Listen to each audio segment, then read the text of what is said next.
Σήμερα γιορτάζουμε σε όλο τον κόσμο η γιορτή της μητέρας. Δίνουμε τραγουδά τα πόδια στη μεγάλη προσφορά της και της αφιερώνουμε επικρατώντα.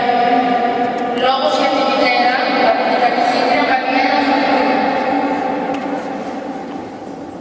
Μάνα, τι γλυκιά λέξη. Η μάνα τρέμει, χαίρεται και σφαρταρά στην πρώτη ανάσα, στο πρώτο καρδιοφύλλο του βρέφους. Η αγκαλιά της είναι πάντα ανοιχτή, γεμάτη αγάπη και τρυφερότητα, έτοιμη να προσφέρει τη ζεστασιά της.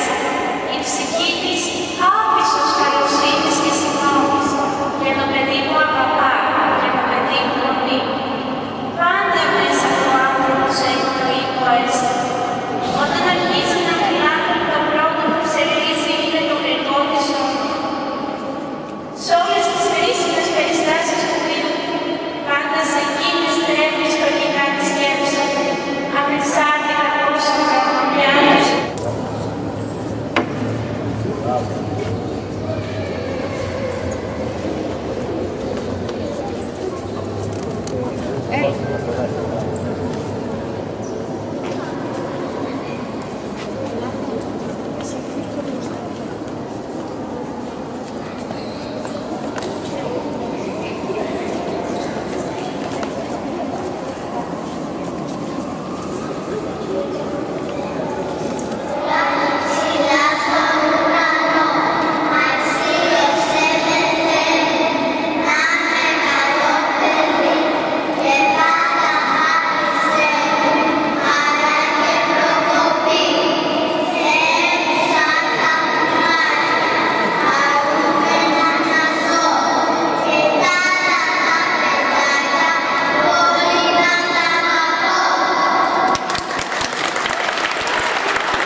Diavolo